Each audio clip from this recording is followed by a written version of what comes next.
Hello everyone! Welcome back to my channel, Tax Tutorials for MSME. Ang ituturo ko sa inyo ngayon ay kung paano gumawa ng SALT or Summary Alpha List of Withholding Taxes.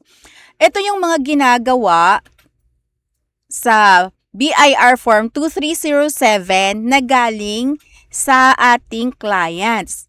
Dito, meron akong sample 2307 for the period October to December 31, 2025.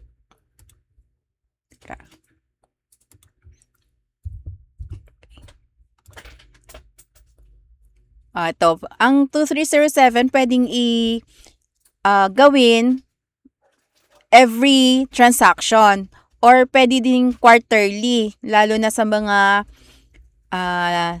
lessee na magbibigay ng 2307 sa kanilang lessor. Ganito yung sample ng 2307 for the fourth quarter 2025. Ang client ay nagbenta ng goods sa government kaya binigyan siya ng BIR Form 2307. Okay, ito yung mga information dapat for the period covered. TIN, payee's name, last name, first name, middle name kapag individual. Pag non-individual naman, company name, registered address, and zip code.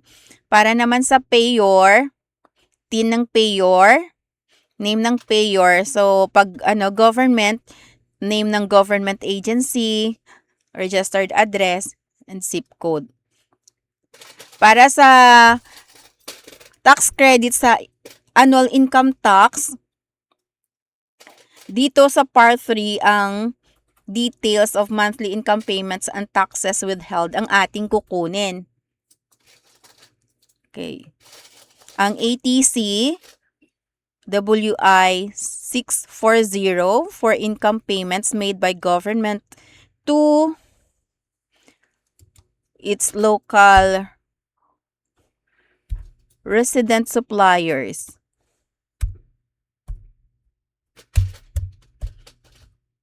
Suppliers of goods, individual.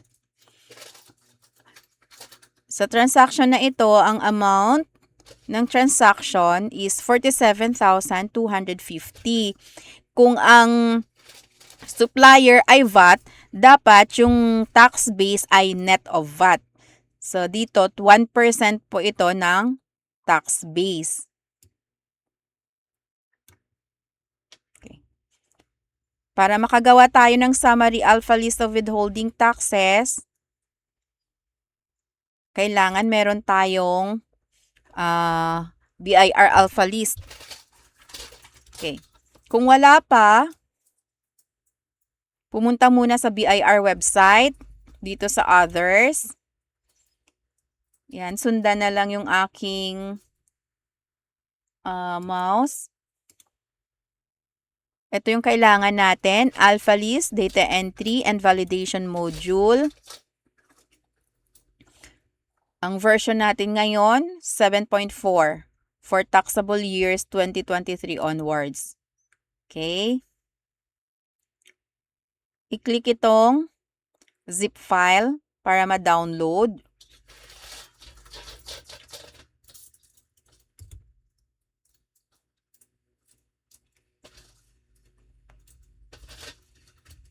Tsaka itong ATC patch.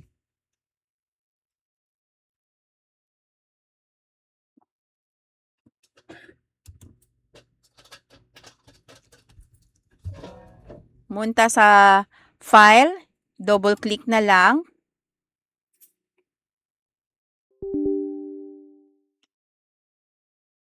Do you want to show this? Do you want to allow this app from an unknown publisher to make changes to your device? Click yes. Welcome to Alpha List Data Entry and Validation version 7.4 setup. Click next. Click next.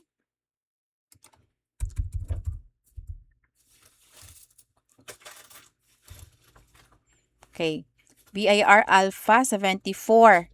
Kapag meron kang maraming companies na hinahandle. So, lagyan mo ng note kung anong company. For example lang dito, isang company lang naman yung hawak mo.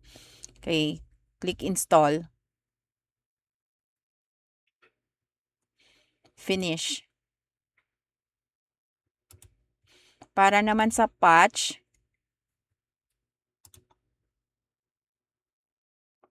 okay, tingnan muna natin yung yung job aid. Okay.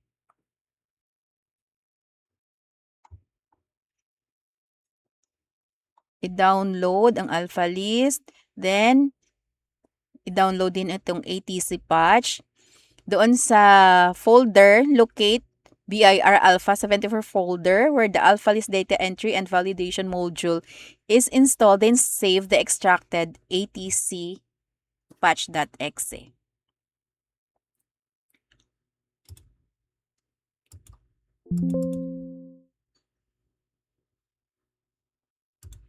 Okay, sandali.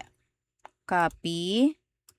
Then, isi-save doon sa folder ng BIR Alpha.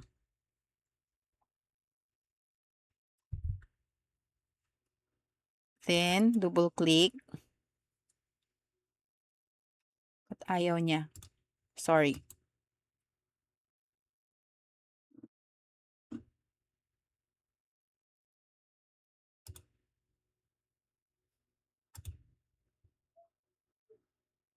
Ayaw niyang mag-run. Double-click the alpha patch that was previously saved in your ATC codes updated dapat ang lalabas. Sorry.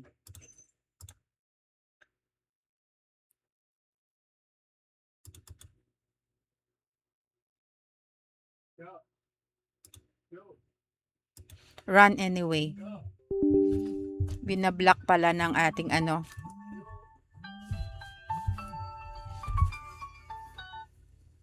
binablock ng ba yan? Antivirus. Do you want to allow this app from an unknown publisher to make changes to your device? Click yes. Okay. ATC codes updated.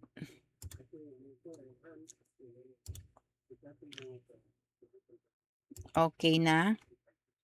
Close ko na tong job aid.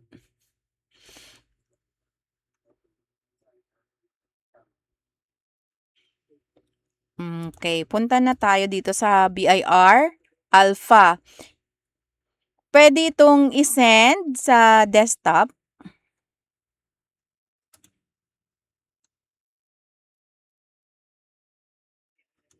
Send to desktop. Okay, send ko din to sa desktop para may shortcut. Ang iba automatic na. Kailan kasi sa akin, madami na kasi akong na-install, kaya hindi na siya nag-automatic na nag-a-appear sa desktop ko.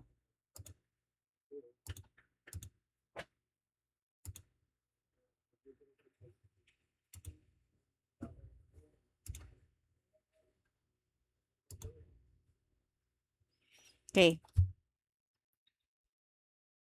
Kapag meron ng AlphaList data entry, i-open itong AlphaList data entry. Mag-create ng username. Mag-create ng password. Then, click OK. You must enter first your company taxpayer info to access the forms menu. Okay, you must enter your TIN information accurately. Do you want to do it now? Yes. Okay.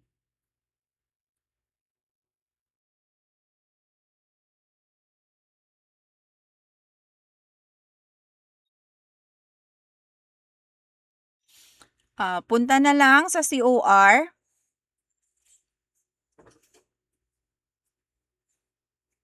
Dapat yung details na i-encode dito ay galing sa Certificate of Registration.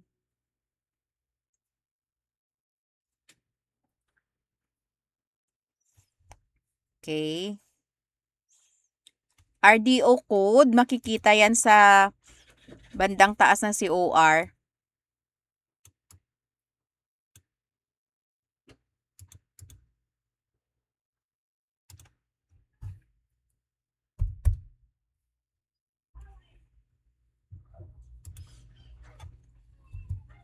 Teen.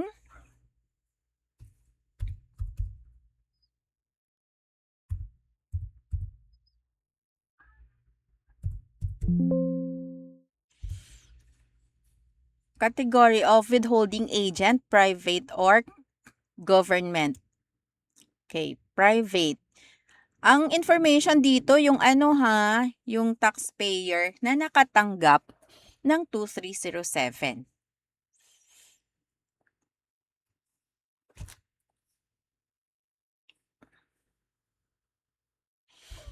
For example, online shop.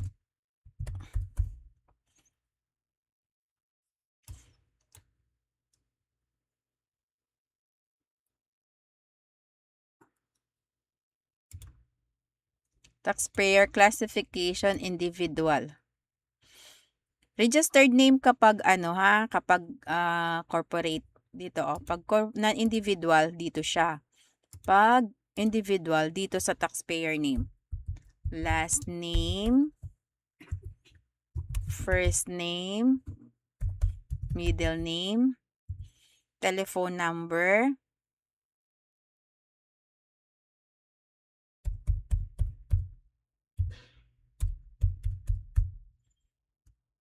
then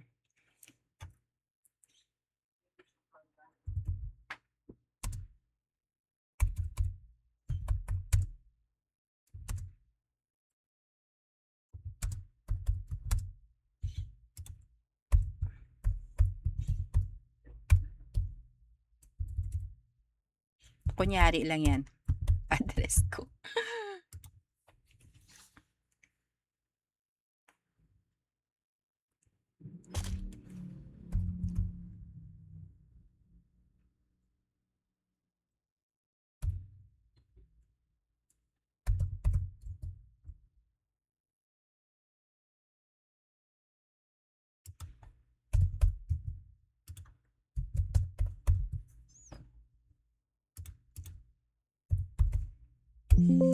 Then sa authorized representative, name of proprietor or authorized representative.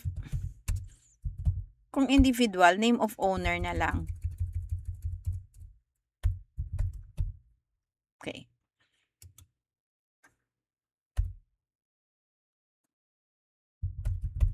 Click save. Then close. Maglagay muna tayo ng TIN. Okay. Click add. Kanina sa sample ko na 2307, yung payer information.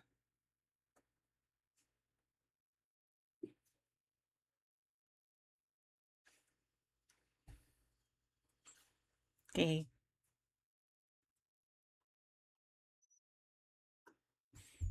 Maglalagay na ako ng TIN 001 385 915.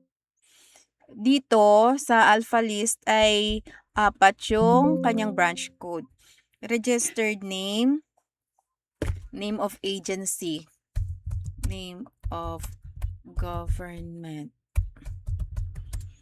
agency, or kung sino yung nagbigay sa'yo ng 2307 dito sa dito, name of payer. Okay, name of payer. Name of payer. Kung individual yung payer, last name, first name, middle name. Kasi ngayon, government agency yung payer natin. Kaya ganyan.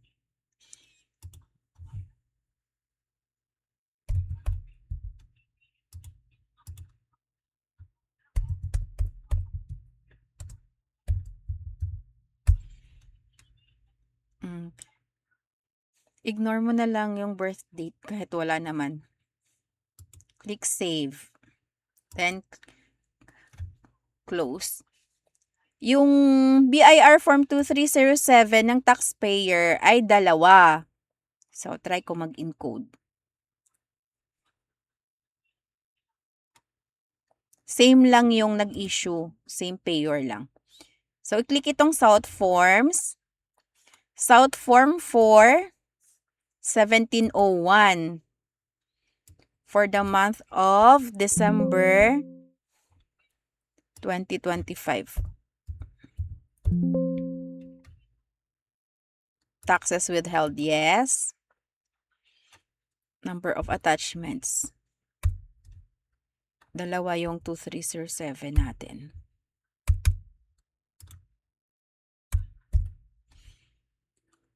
Then click add.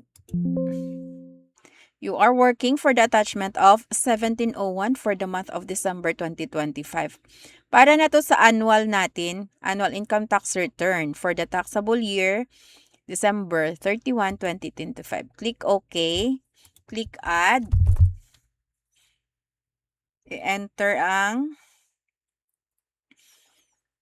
TIN ng payor.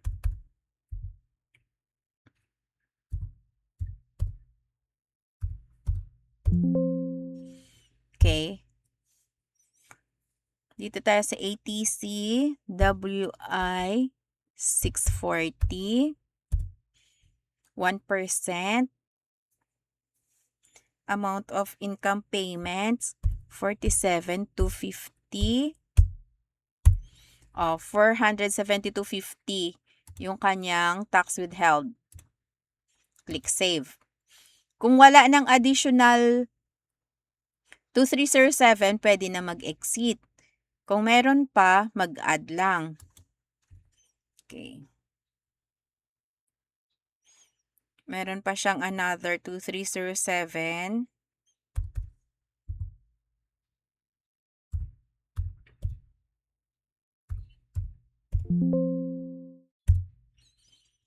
WI 640. Ang amount 103,545. Ulitin ko ha, kung VAT registered taxpayer, ang tax base dapat ay net of VAT.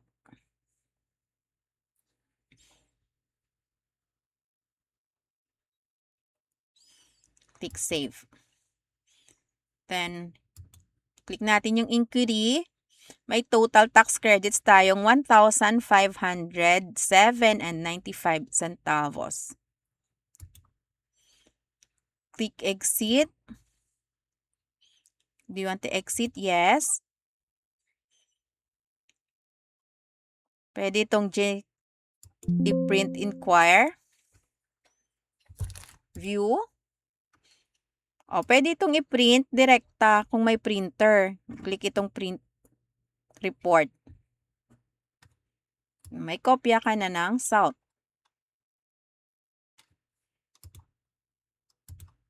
Kung wala, click itong Excel report.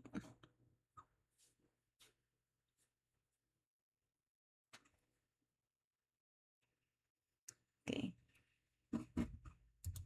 Yan, meron na siya. BIR Form 1701, Summary Alpha List of Withholding Taxes, South for the month of December 2025. Yan. Ito na ang iyong South.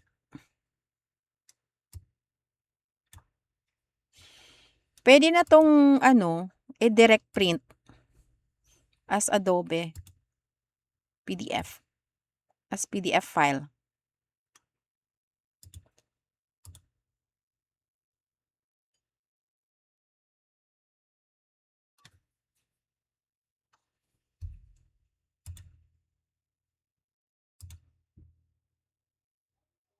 Yan, 2 pages. Then click print.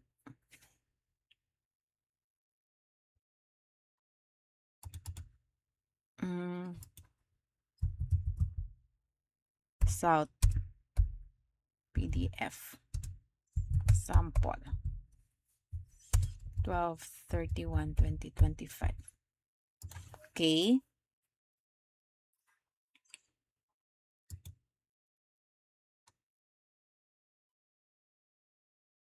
Pwede ding i-save.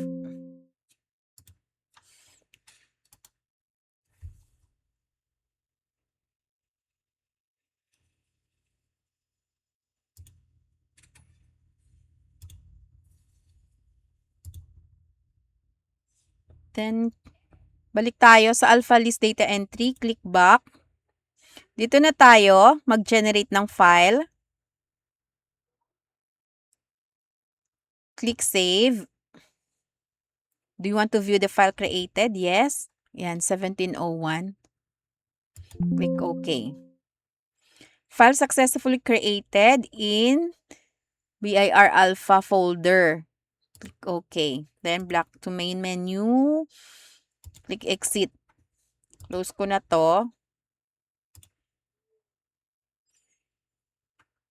Puntan tayo sa Alpha List Validation module.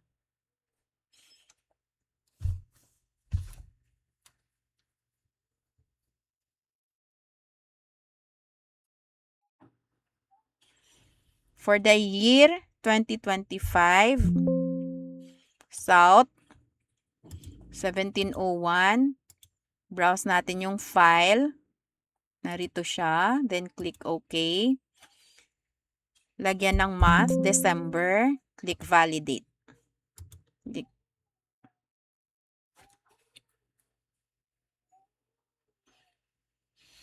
Okay. Validated na siya. No errors encountered. If ever na may error, check na lang natin kung anong mali. Pero pag sinundan mo yung aking procedure, sure naman na magiging successful yung validation. Validation successful, ang file natin for e-submission ay nasa folder ng encrypted file. Click OK.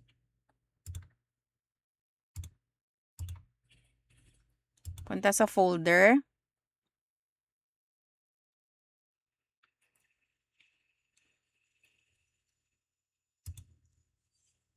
BIR Alpha. Ito na siya. Ito yung file na isa-submit online sa email ng BIR. Okay? Pag nakagawa na ng that file, pumunta na sa email, mag-create ng email at isend sa BIR. Sorry. Ilalagay ko na lang sa video description ang email address kung saan pwedeng isend ang validated file. Okay? Kung napanood nyo ang video na ito, please comment. Sa mga hindi pa nakasubscribe sa aking channel, huwag kalimutang mag-subscribe at i-share ang aking mga videos. Thank you so much. Bye.